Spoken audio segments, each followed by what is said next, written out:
Welcome to Filmstrip and our American Ninja series. Ninja? What the hell are ninja? Featuring Ron. Hey!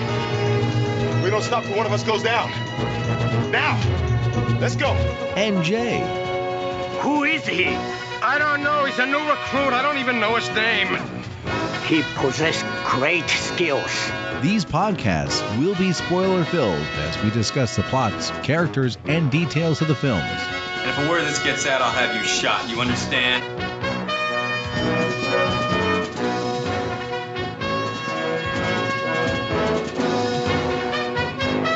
Welcome to Filmstrip. I'm Jay. And I am Ron. And this is our review of American Ninja 2, The Confrontation, starring Michael Dudikoff, Steve James, and Jeff Weston. Directed by Sam Furstenberg, released in 1987 on an estimated budget of $350,000, grossed $4 million at the box office. So I asked you last time at the end of the podcast, was there a jumping off point? Was there a place to go? Were there more stories to tell? And how would they do that? And we get American Ninjas in another tropical paradise here. Australia? I believe it is South Africa. Okay. But it's South Africa standing in for an island country. Again. Yeah, it's a different... This is like... I think in the first movie, the Philippines was supposed to be Central America, and now South Africa is standing in for the Philippines. Okay, so we've not only... gone, maybe less on the budget according to what's been reported out there, but we're even getting cheaper on the location shoots. That's a great way to advance your action franchise. Clearly. But it is, and this is the thing, like Golden Globus films, the reason they got made is because of that insane profit margin. $350,000, you make $4 million. Yeah, sure, let's do another one. That's why there's all those mission and action films. But I will say this, like the difference between the first and the second Missing in Action, which I think is supposed to be like a prequel to the first one, if I remember correctly, it seemed like a much bigger, like more action-oriented film. That first one's kind of dark and gritty. That second one is just, a total ham fest. Yeah, it for the Missing in Actions, it does seem like they upped the budget for the second movie, and I'm not so sure about this movie. Yeah, but again, they don't have a bankable star either. But they did one smart thing, and this is something I will credit these filmmakers for. And I don't know if it was the director's choice, producers, or what, but they knew if we're going to bring Dudikoff back, we got to bring James back, and we got to give him more to do, because he's the only one that's got any charisma between the two. Oh yeah, he clearly should have been the star of the show. I mean, he's kind of like a combination between like Fred the Hammer Williamson and like Jim Brown, the guy who did the Bruce Lee movies, the karate guy with the big afro. Yes, well, and you're not talking about like the Jim Brown from The Running Man too, right? No, that's Jim Brown, the football player. Okay. Although he does kind of look like if you crossed Jim Brown, the kung fu guy, with Jim Brown, the football player, you would get Steve James. It's kind of like Clarence Williams III is in there too somewhere. So it's somewhere along the way. But yeah, you're not wrong. I mean, I think they realized they had their good sidekick. And, my thought was when I saw him coming back, I was like, well, I wonder how quick Jackson dies. Because, that always happens to the hero, right? He's got to lose a friend, and that's what motivates him to go forward. But yeah, that's exactly what I expected to happen, too, if only because they're not going to be brave enough to kill off Michael Dudikoff. No, yeah, you can't kill the American Ninja. Of course, there's only the second film, and we'll get into it as we go. But Ron, once again, why don't you tell us what American Ninja 2: The Confrontation is about? All right, it's a really high concept picture. On a tiny island nation, actually, I think it's an archipelago because there are several islands mentioned. Yeah. Anyway, on a tiny island archipelago, whatever. Tensions are high. They're really not clear on the setting. Tensions are high, and the U.S. Marines have been going missing at an alarming rate. Seeking help from the mainland, commanding officer Wild Bill Woodward, Jeff Weston, gets help in the form of two Army Rangers, Sergeants Joe Armstrong, the legendary Michael Dudikoff, and Sergeant Curtis Jackson, who apparently didn't merit a promotion from the first movie. As it turns out, the kidnappers just so happen to be guys dressed in weird black costumes, aka ninjas. Turns out there's a mole in the local Marine Corps base who's this guy named Jonathan Pienaar, who must be a South African actor. I don't know anything about him. Who tries to turn the American Ninja over to a group of dangerous thugs led by a drug dealer known as the Lion, who has taken Alicia Sanborn's father hostage. He's some sort of scientist to force him to work on the ultimate plot, genetically engineered ninjas. It's like every Marvel movie 10 years before. It's American Ninja and the Marine Corps versus Super Ninjas in a battle for control of Mangrove Island. Because that's apparently the name of one of the islands. Okay, this went from the first Sam Raimi Spider-Man mixed with a missing in action film. Now it's got like Dr. No from James Bond in there too, and a little bit of You Only Live Twice. So and a little bit of Moonraker too, with the genetic purity of these ninjas assembled out of random pieces of U.S. Marine DNA.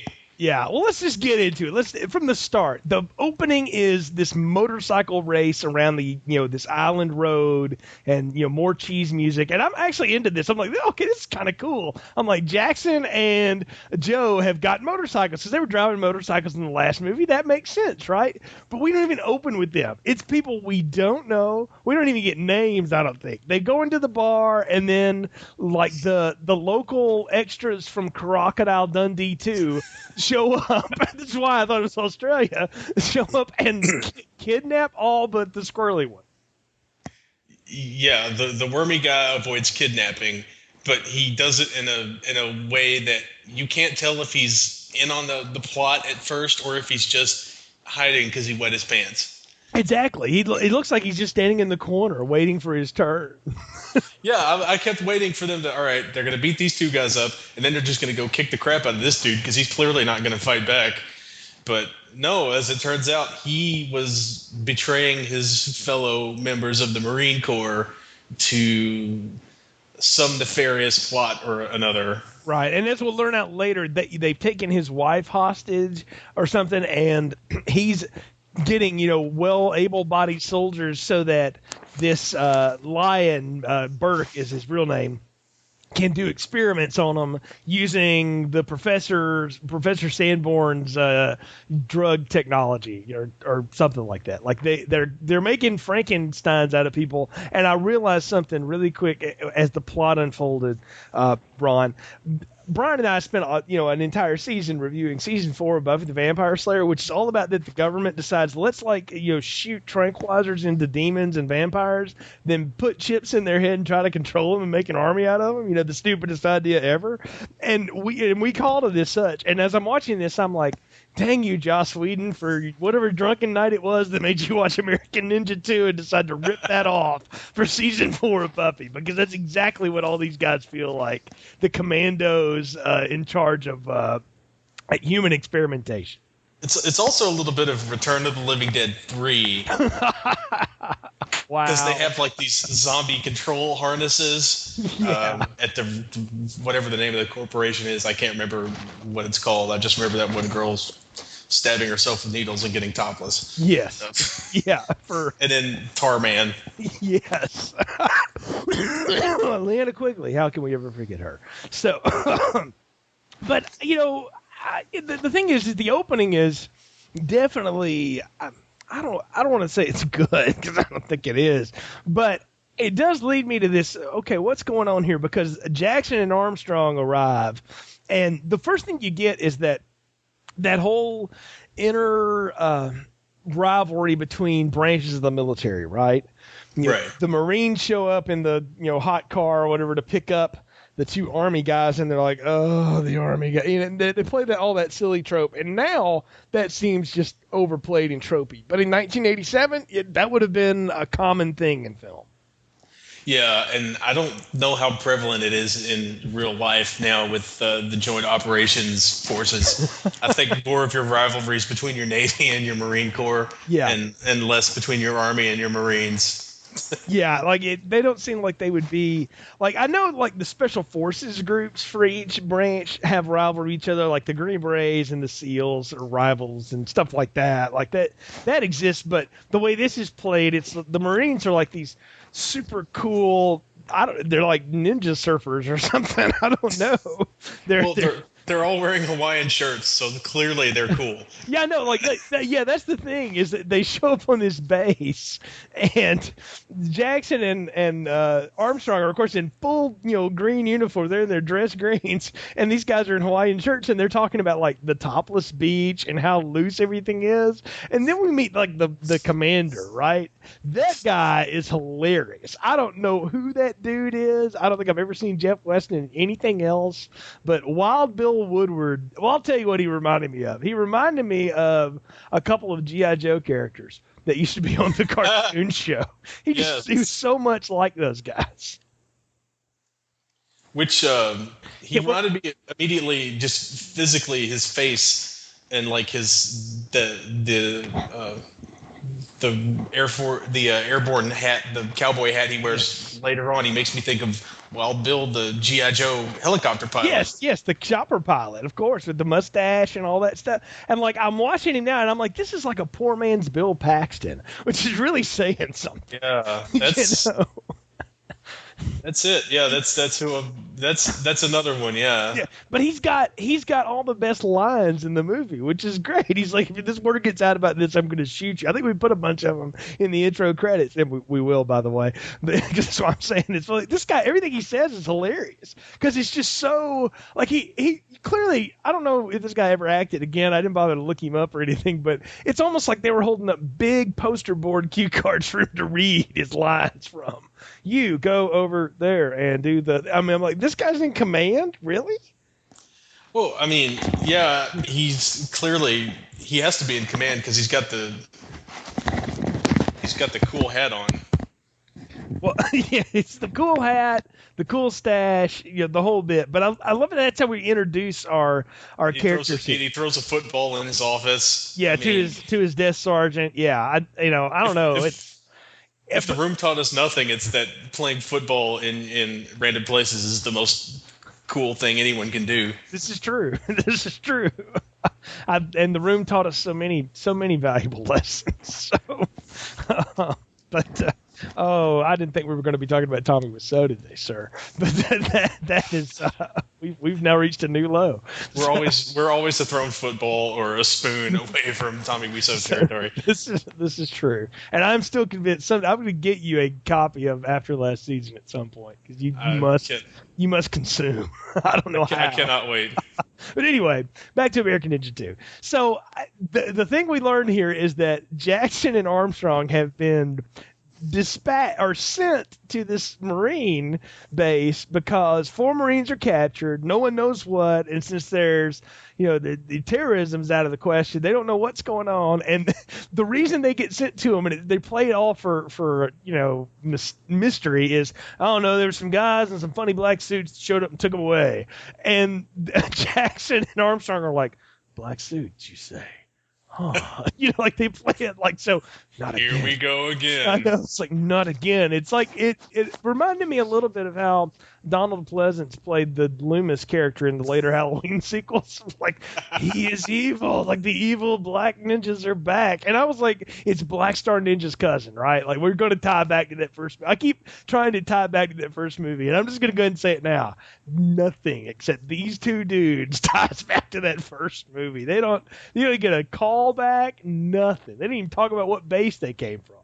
No, nothing is mentioned at all except for these 2 and their previous battles with ninjas, right, which I assume is part of the reason why they became Army Rangers. Yeah, like they're the Army Rangers experts on ninjas, and so they get dispatched for ninja work. I'm like, that's like the FBI, specializes people like that. Like, you have a bank robbery, you have those guys come in, or criminal CIA agents. Yeah, or heck, even the X-Files. You got specialized folks doing work, but these guys are the Army Ranger ninja specialists. So okay, sure. Well, if I'll just go with that, I'll give it that, and we go forward. And we meet our, other young. We have our. I don't know what Toto is. I think he's supposed to be like. He's short round. Yeah, exactly. Yeah. In my notes, I say, "Hey, it's fake short round." It's a fake. There you go, fake short round. Because he serves about as much purpose too. But he's a little Asian-looking kid. He wears a hat. He's always asking for money. And he can always get things because he's got connections, right? Clearly he's an 8-year-old that's in charge of the black market. Yes, because that's how it would work. So, which actually, though, I will say this: I've had 2 brothers-in-law that have served overseas, and they do say yes, the children actually go out and do the selling because they're less intimidating to the soldiers, and the soldiers are less likely to want to shoot them. So, so as both of them told me, I got some pirated Spider-Man in here. I think it was made in Italy, so and dubbed by Koreans. It was fun to watch, but it was worth $5 when you got nothing else to do all day. So yeah, I had a friend come back from Iraq with about a dozen DVDs, each of which had 5 movies on it. Yeah, and it was stuff that hadn't even come out in the United States yet, and he got it 6 months earlier in Baghdad. Yep. So there's all kinds of stuff going on here. But we're meeting the group or whatever, and they realize, we've been in this situation before. And I love how squirrely guy Taylor decides we're going to take everybody water skiing to Mangrove Island. But he unhooks the motor, so they have to stop, right? And everybody goes, swimming in the random ocean, except American Ninja, because Joe knows something's up, right? And then random ninjas just show up out of the rocks. Well, let's not forget that first, Taylor drives everyone around until they fall asleep somehow. Yeah. I can only imagine he's out there doing circles and circling the island for 8 hours while everyone just slowly passes out from boredom. Well, I mean, how far away was it? That was what I was wondering. And how far could you get in a speedboat like that? I mean, it didn't look like they were making runs from Key West to Miami in that thing, so I don't know how far they were going. Yeah, we had a speedboat like that when I was a kid, and you can't get that far in them. Yeah, they're not built for that. So. No, this is like a 20-minute trip. This isn't, you're not going to Cuba. And the only thing I can think about the 20-minute trip is, well, maybe the Marines, of course, are lazy, and maybe the Army guys are actually tired because they just got off an international flight from fake Philippines to fake Australia or wherever they're supposed to be, or fake Central America to the fake Philippines rather to do this. So maybe they're just tired. But yeah, he drives around and they all fall asleep. He acts like the motor's broken. Nobody bothers to everybody's looking at the motor. Nobody bothers to check the wire he unhooked at the ignition. Well, hey, let me get up here and try to start it, man. I don't know. You can't get 2 guys together in any room and somebody not put their hands on the keys. I mean, it's just something. Clearly, whether we know what we're doing or not, that's part of guyism. And this wasn't he didn't pull a fuse or something to that effect. He unhooked a wire that was clearly made to be unhooked. Yes. I mean, that's he pulled the dead man switch and killed the engine. Yeah. And no one thought to check that. Well, my thought was he did the same thing that the girl in my science project did to get the guy to stop and work on her car. He just unhooked her distributor cap, and so they see it, so it takes 2 seconds to fix, and nobody calls him out on it, but whatever, because it's all set up for the fact that again the ninjas come out of the island rocks to take out American Ninja Boy, because he's gotten the call at that, but he hadn't got the call at that point, but. He's just supposed to get these, get more specimens to him or whatever. So, and of course, Michael Dudikoff, in his grand fashion, discharges with these guys with incredible ease. But I will say this about him. I'm going to make a lot of complaints about him in this film because his acting is still awful. But he actually got a little bit better. His martial arts stuff is a lot faster this time. So I don't know if it's good camera editing and they sped the film up or he actually got good at this. I think he got good at it. It doesn't look. Everybody else's motions look fairly normal. Mm-hmm. If usually you can kind of tell things look a little too jerky when they speed up film, mm-hmm. but this looked pretty good. Maybe there was a better fight choreographer this time, or he got some more practice in between this movie and the last movie. But he's a lot better. But the fight is also seems like it's because it's faster. It's also a lot sloppier. Well, I mean, he's throwing like rocks at people now, and it's not nearly as cool as the convoy attack. No, and we had to wait an inexcusable 17 minutes for our first ninja fight. This is true. We got, what, 4 minutes last time? And then they elongated it this time. And it wasn't because they were trying to tell a story. I mean, well, they were, but they weren't either. It's too long before we get into this. And I will say this right now about American Ninja 2. There is a sheer lack of ninjadom in American Ninja 2. There's a lot of American soldiers talking on the beach stuff. There's not a lot of ninja. There's a lot of great shirts. There's a lot of hairspray. There's a shot of a girl getting a tan with her bikini top open from the back because they probably couldn't afford to pay to get someone to get topless. They probably didn't want to fool with censors. They just like, let's just get through this somehow. So, and they look, for all we know, they were driving along Miami Beach and just shot that. The girl didn't even know it happened. So, I mean, it's like the original. That's about right. Yeah, I mean, that could have been. That's about how the shot's staged too. It's like it was shot from a camcorder out of the back of a taxi or something. It's not even the same scene. It was from the window of a moving car. Yes, exactly. But, I did like that they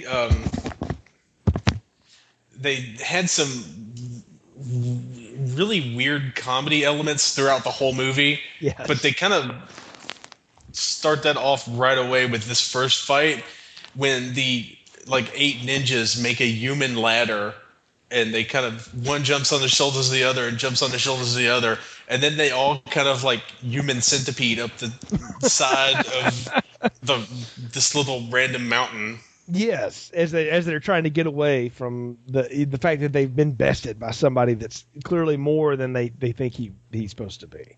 Like, that's the whole bit. And once again, Steve James just gets to show up and just show up Michael Dudikoff with every fight he's in, running around in some incredibly short shorts. Oh man, I was like, this is a precursor to Baywatch. How this guy never got on that show, as one of the guys or whatever. I mean, he's dressed like one of them. He would have been good as the kind of older cop guy who rides around on the ATV. Yes, that guy. Could have been that guy. He might have been that guy for all I know. I don't know. He actually wasn't, because I've seen that guy in other stuff. But you're right. That's the character he could have been, and that's kind of the character he plays here. Because once again, he just shows up at the end of the fight. So, and what we get and what we learn is that Tommy's told to after that to lure Armstrong into a trap over a phone conversation with what we'll ultimately learn is Burke, the big bad guy. And so he tells Joe, I can't tell you what's up, man, but meet me at the Blind Beggar Bar. And I'm like, man, that is a great name for a bar if I've ever heard of one. Because not suspicious at all. No. This weird, silent, wormy guy invites you to the bar. And won't tell you why. So.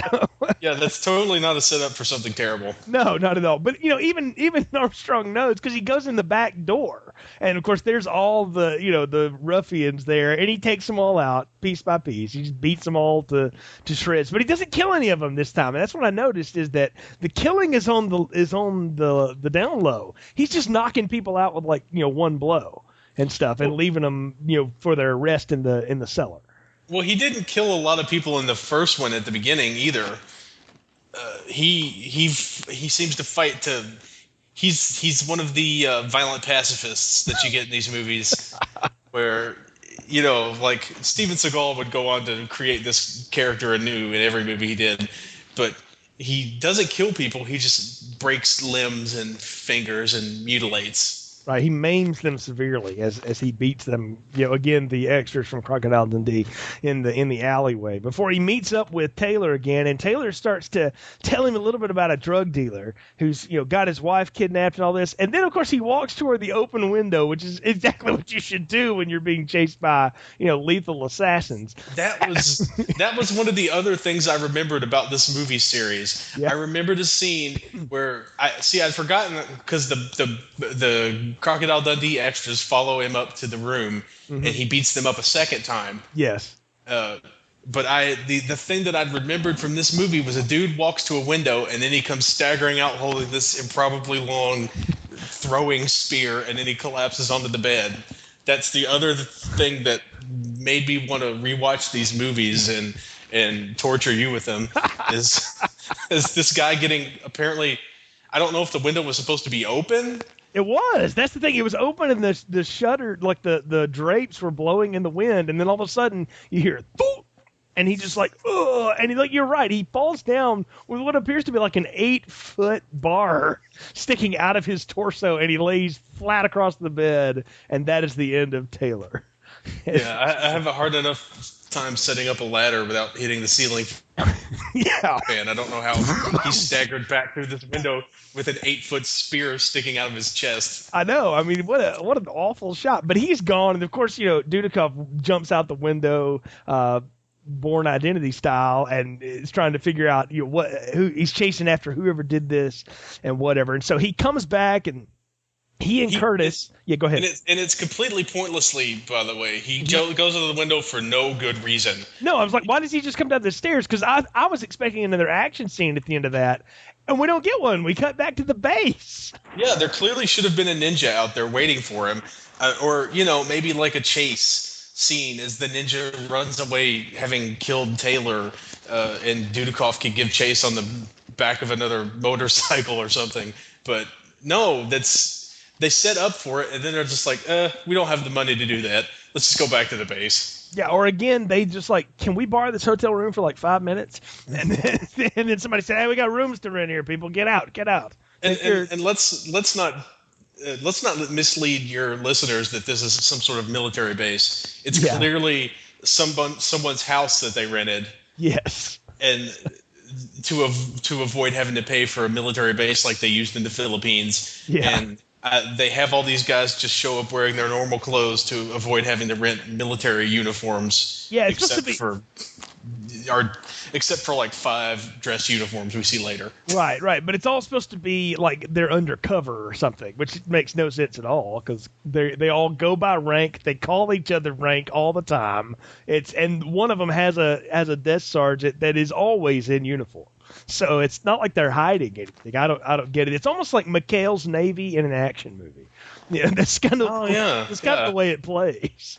So, but they go back. They tell Woodward that, hey, this is we don't know what happened to this dude. These ninjas showed up, and they don't know what's going on. Like they're trying to explain, and they're like, "Hey, we need to go to Blackbeard Island," and that is when I was like, "Wow, we really like did we just spin a wheel of nefarious names like Blackbeard?" How did they come up with that? Well, it has to be more ominous sounding than Mangrove Islands, and why not?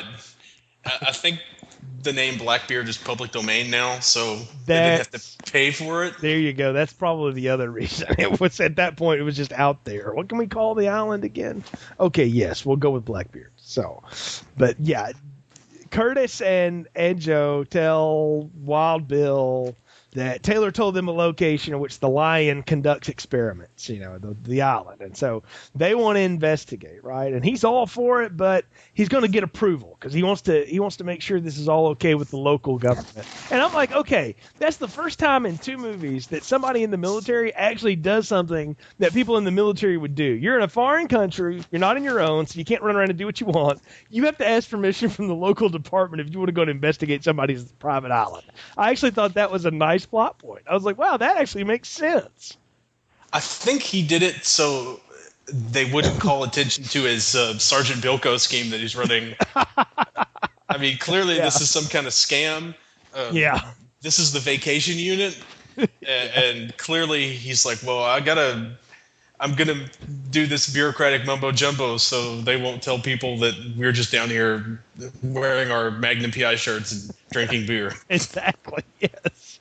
But I didn't think about it like that, but you're exactly right. That's probably more of the reason that he's going with it. So, but they get invited to the governor's ball, and I love how Woodward is like, yeah, I want you guys to go, but I want you to go dressed as Marines. And so they're like, well, why? Why can't we go as just, soldiers like we are? And so he's wanting to keep up the ruse. And I'm like, well, they're not going to notice the two new guys? They're... And I think to have this... I think they just did it so they could have him fight in dress blues later on. Yeah. It's a much cooler costume than the army dress greens. A little bit more iconic. You get to wear those crazy hats, Yeah. I think you're right. Maybe that was it. Either that or they didn't want to have to rent the dress greens a second time. Mm-hmm. So it's like, well, we can get a deal if we get 5 dress blue uniforms. We can get them for like $10 each. So, all right, you guys have to pretend to be Marines now because I said so. Exactly, yes, because the plot dictates this. So they show up in their fake uniforms to the governor's ball, and of course the inspector is there, and he tells Armstrong, I think you killed this Taylor guy. You need to come to the station and answer many questions. And they're like, yeah, sure, okay, whatever. And then that's all interrupted by Alicia Sanborn, the female of the film, the lone female, I might add, in this entire film, if I counted it correct. Her character is indeed the woman. Yes, the woman who shows up and, goes ape on the lion guy and his people. She's... Well, I'll tell you, I got this whole Halloween 3 thing. What have you done with my father? Oh, yeah. Because it felt very much like that same Silver Shamrock attack. And the bad guy. Look, let's just talk about Gary Conway for a minute. Okay, he made a career out of playing heavies and stuff in the Hollywood, like the quintessential 70s Bond villain, right? He's got the haircut for it. He's tall. He wears sunglasses inside, so clearly he's a bad dude. And clearly. And he speaks with like a non-discriminant accent. I don't know. I thought this guy was hilarious. I liked him quite a bit as well. He seems to be trying to do something with his material that he's given. He clearly should be phoning it in, yet he's not. Mm-hmm. Kind of like Steve James throughout this whole thing. Yes, is just going for it like as much as he can put out there. Mm-hmm. I imagine they let him keep that suit that he was wearing too. So yeah, because that's the thing. They go to chase after to see, why the local thugs have crashed the ball to take Alicia away, and Jackson and Armstrong follow them to the Blind Beggars Bar, and all hell breaks loose in the fight. It is the bar fight to end all bar fights. Yeah, it's pretty spectacular in that there are 2 completely different bar fights going on at one time. Yes.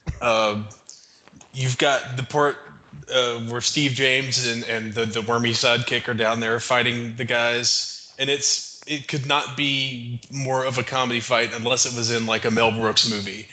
Yes. I mean, he's like, all these people jump on him and he knocks them all over, and there's a bowling pin sound effect, and the wormy guy stops to pour drinks for this girl and hit on her, and she smashes a bottle on his head, and you can almost hear like the Tweety birds circling his head, and he's like, well, I guess we're not getting dinner. Well, by the way, did you recognize that guy, Larry Poindexter, of CSI fame?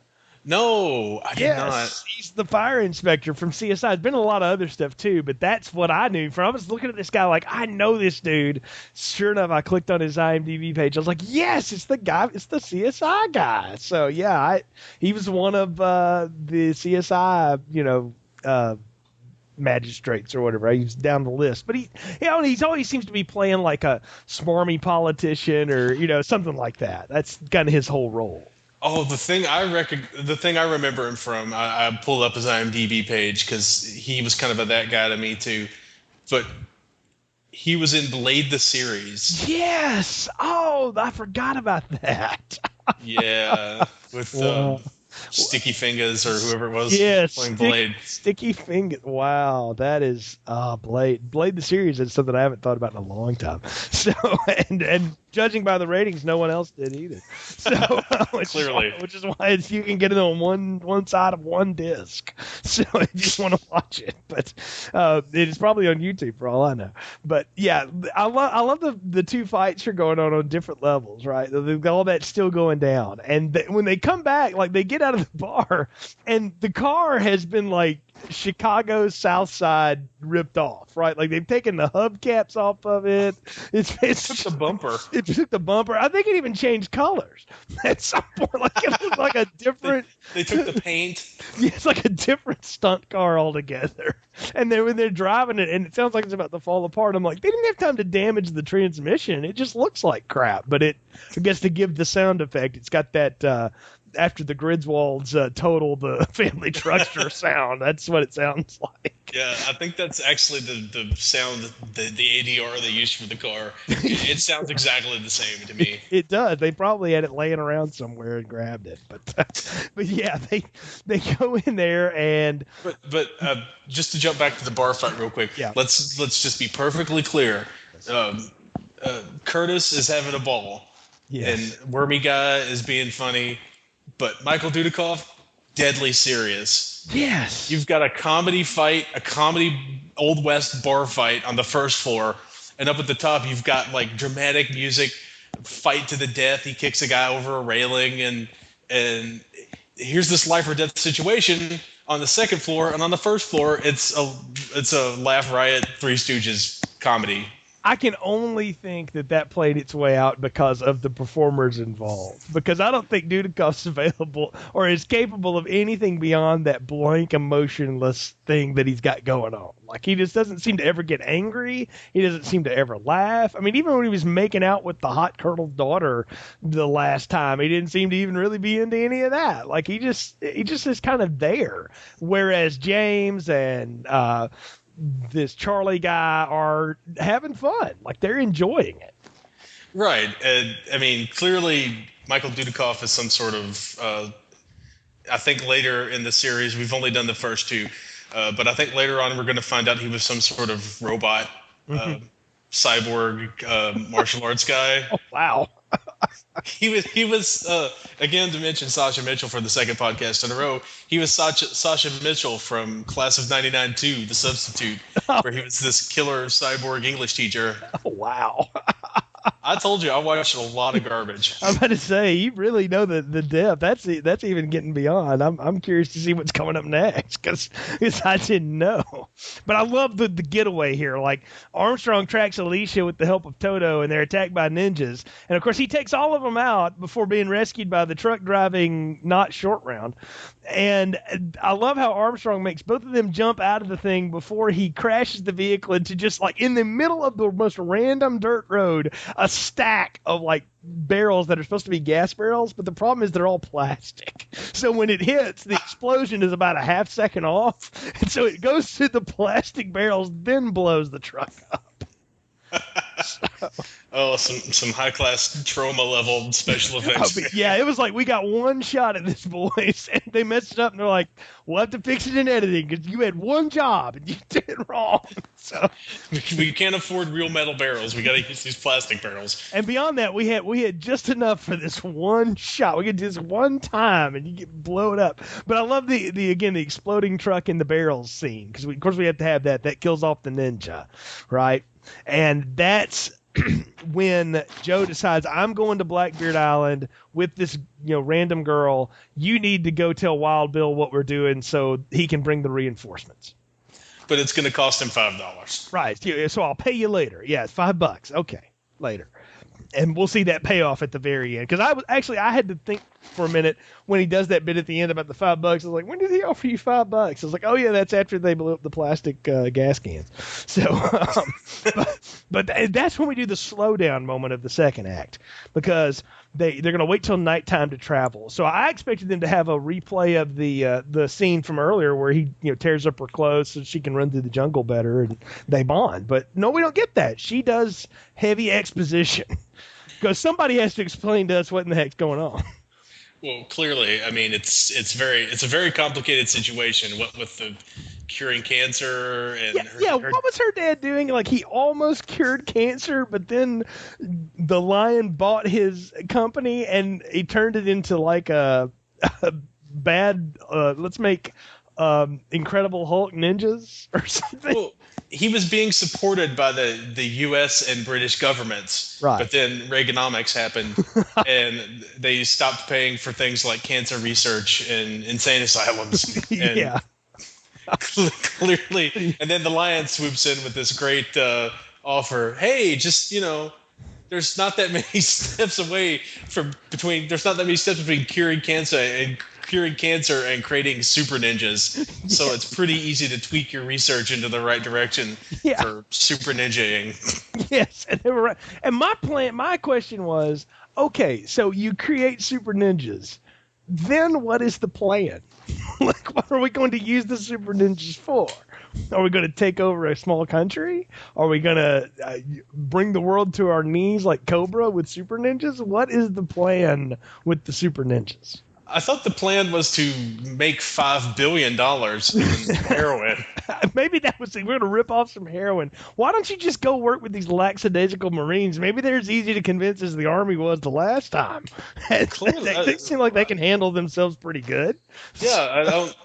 And clearly the super ninjas aren't that super because everybody just kind of that murders them indiscriminately. Yeah, it's like in genetically altering them, it made them all very slow and easy to hit or something like that. Like they don't get out of the way of anything, or maybe they're all under the delusion that they're bulletproof. And the research clearly was lacking there.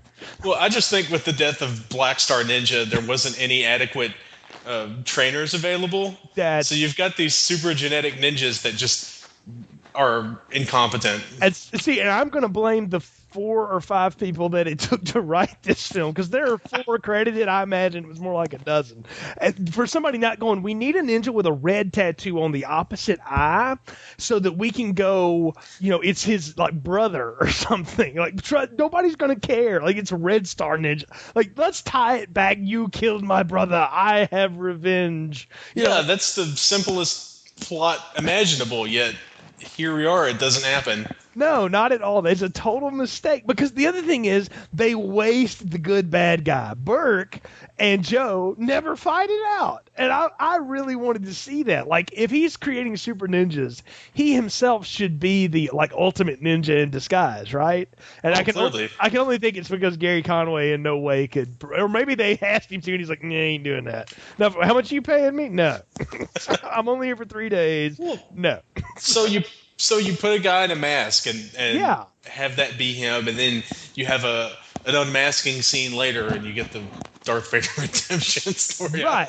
And of course, Joe and Alicia arrive in time for, just at that moment when the bad guys have to stop and tell each other what their plan is, because they're releasing the Super Ninja program, which looks kind of like a choreography for a stage play. I don't know. Miss Saigon and the Karate Kid. You know what? It did look like the arena that the climax of the Karate Kid 2 happened in, though. Yeah, it did. I expected everybody to get out the little drums and start, back and forth with things. It was the Rockettes of Ninja. That was the whole thing was to have like the Dallas Cowboys ninja cheerleaders, and they do their synchronized. It's like an exhibition, like they talked about in the first one, to make money. Right. I guess you need seed money to buy $4 billion worth of heroin. I guess so. Got to have something on the. They don't do that on credit, I guess. So at that point in the 80s had happened, and people were cracking down in Miami.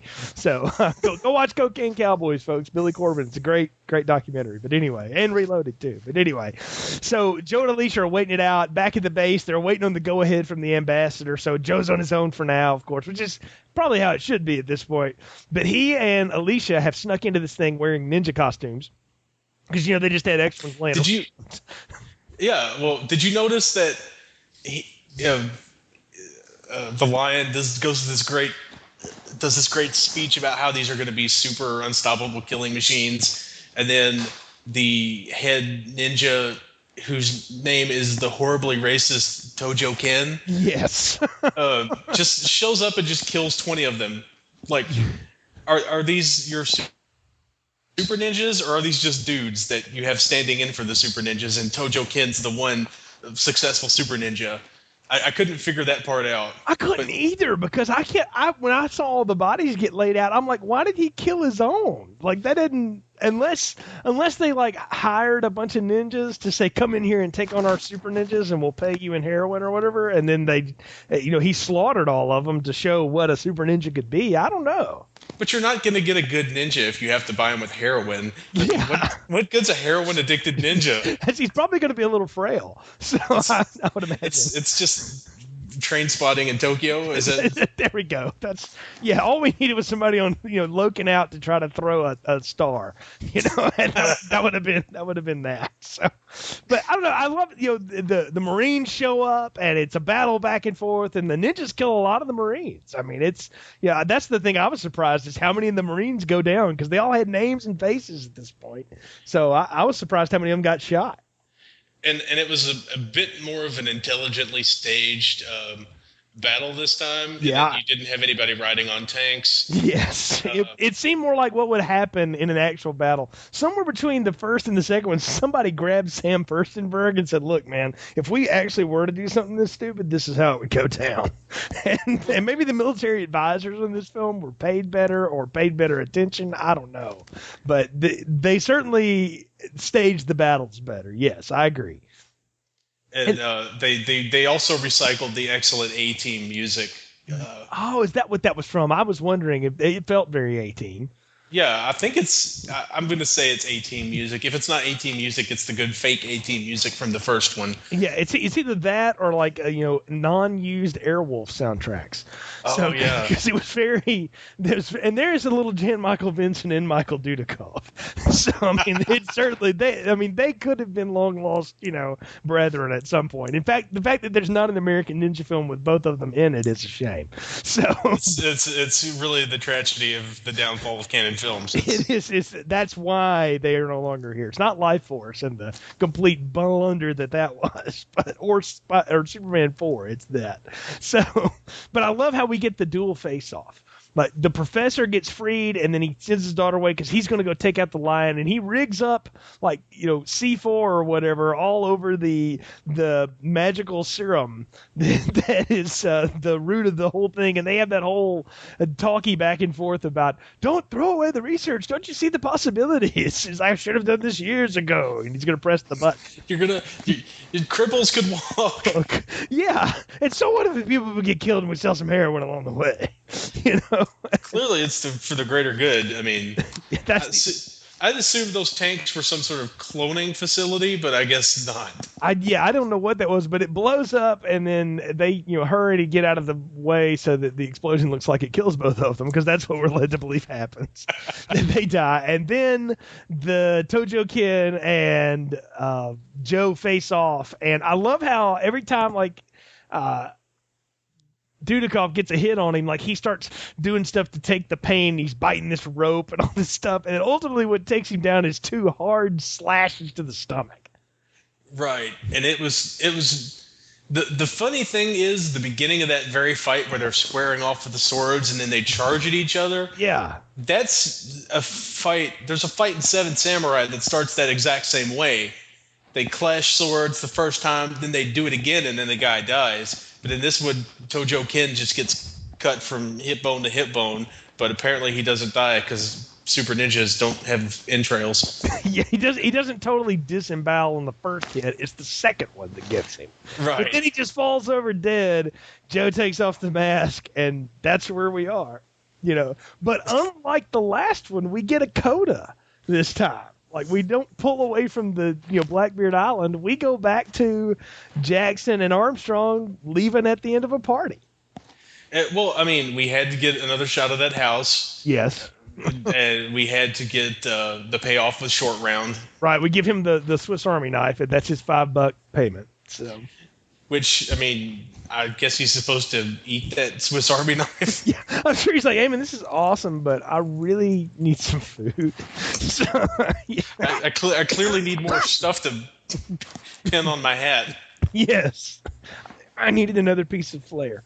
So to round out my outfit. And I love even the Marine commander there's like, you guys should just transfer over. Well, if you want to, let me know. And I'm like, why didn't they at that point? I would have. I'm like, yeah, I can stay here with you? Sure. I mean, I've killed all the ninjas on this island. What's left to do but this cushy gig like this? So, yeah, they didn't even have like guys in pith helmets this time. It was just jumpsuits.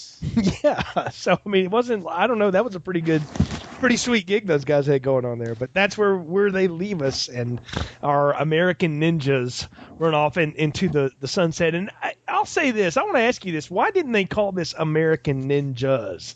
Since it's both of them. And I know Steve James doesn't get to do a lot of ninja-ing, but he does quite a bit of it in this movie. He does a lot more than he did the first movie, for sure. Yeah. And to me, I think the failure to make him a more important character kind of is one of the downfalls of this movie, because he's clearly like showing up and he's trying, and he spends the whole bar fight cracking jokes, and he's charismatic and he's pretty funny, and he's clearly still the better martial artist. Mm-hmm. I think they didn't want to pay him like a lead. I think they could probably afford Michael Dudikoff because, I mean, what else did he have going on? But I think maybe they didn't want to give him a name above the title. Yeah.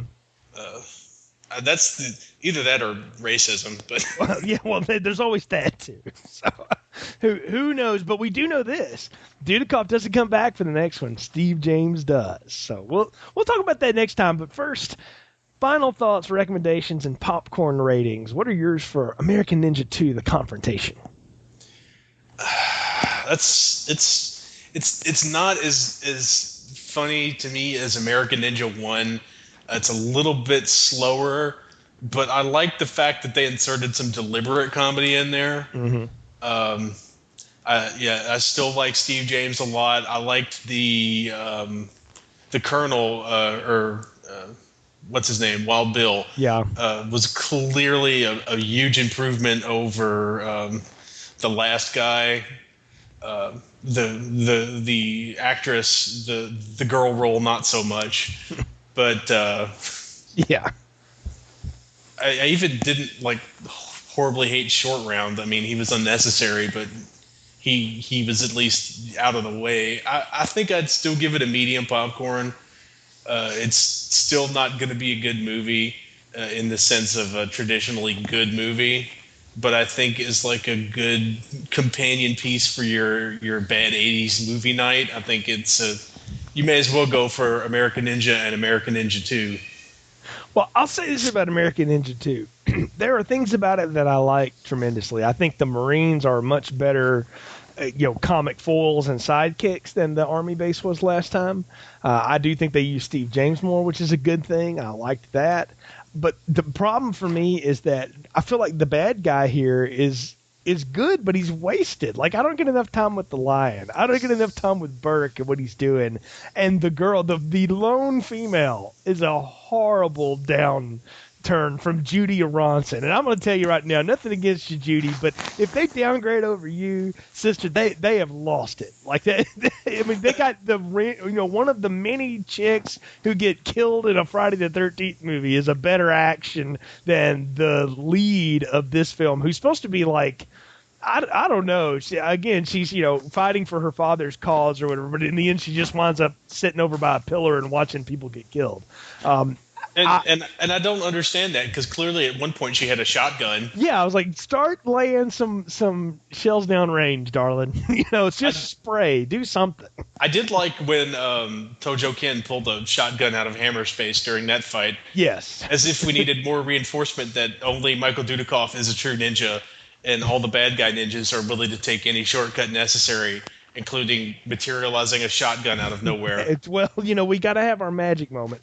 The thing also I was missing was I needed more reveal about Armstrong. Where was more flashbacks with the old water gardener? Something to tell me how he had progressed, because Dudikoff in this is almost a non-entity. Like he's I don't know. I really thought last time was a bad performance that worked in kind of a cheesy movie. This time it's a bad performance in a movie that's only half good, and that's a recipe for disaster. So there's funny stuff here for sure, but I don't know that it's enough to give it a medium popcorn for me. I'm gonna have to go small popcorn on this. Definitely part of the bad 80s movie night for sure, and not the worst sequel I've ever seen by far, but a step down from that first one for me. I I wasn't as into it as I was that first one.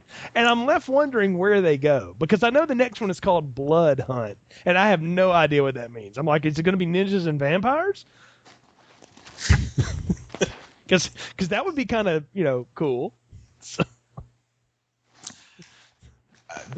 Who even knows where they're going at this point? Well, the question is, I asked last time, was there anywhere else to go? And I think the answer to that is, if you just want to take these guys and drop them into random missions, kind of like the A-Team or Airwolf or MacGyver, then that will work. But I think you got to give them something better to do than chasing, the drug dealer or the mad scientist. Like, there needs to be like a real palatable enemy here. We're getting near the late 80s. You're about to not be able to get away with this stuff anymore. You're about to have real stuff happen, because, may I remind everybody, in 1987, Lethal Weapon came out. And that is a genius bad guy, cop movie. And it's just as cheesy with the 80s action and the overacting and all that, and the martial arts and all that stuff. But the difference is, the bad guy plot in that is much more compelling than, stuff like this. Right, and you've got somebody with a sense of humor writing it. Mm-hmm. You've got a lead character with a sense of humor in both Briggs and Murtaugh. Yes. You don't have, it's not like Danny Glover is a soulless vacuum of charisma. Yes, this is true. So and granted, Lethal Weapon also had about 30 times the budget, so that also helps. But again, that is an example of the kind of action film that the American audience is going to start seeing, and that's why this kind of stuff is not going to fly. So I'm hoping for a better turn in Part 3, but I don't know what is coming. I'm really curious. I think I had actually seen part of this one before, and I knew I'd seen part of the first one just in late night cable stuff. I have not seen the third or the fourth one, so I'm real curious where we go. And I'm just going to go ahead and tell you now, Ron, when we've gone direct to video on this show, it is usually not going well. Like, there's maybe only one film I've ever been able to give a real pass to, and it's just because it was a real guilty pleasure. It was one of the Leprechaun Hood films, and so that I was able to give kind of a swing to because it worked. But when we go direct to video, I remember what Hellraiser did and the clip it dropped off of, and continued to plummet down to its end. And it's happened in a lot of other series too. So I'm curious to see if this could be any better, just for what it is. I'm not sure how much actual time it's spent in the box offices in America, so I think we're not too far off from direct to video now. Yeah.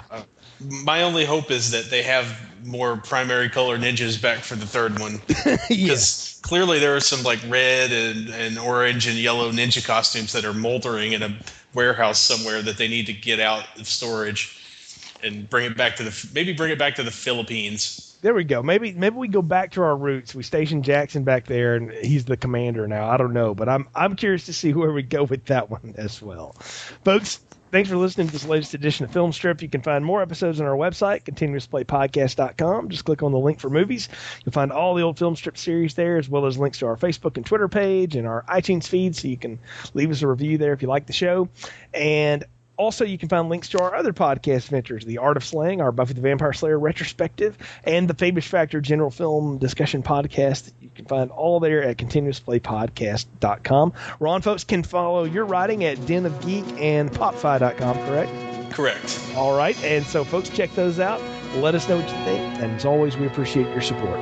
So until next time, for Ron, I'm Jay. Thanks for listening to Film Strip. Thank you for joining us. Remember the day I found you. All content used or discussed in this podcast is the property of the respective owners and used under the Fair Use Act, Section 504(c)(2), Title 17. I must therefore ask you to accompany me to the police station to answer several serious questions.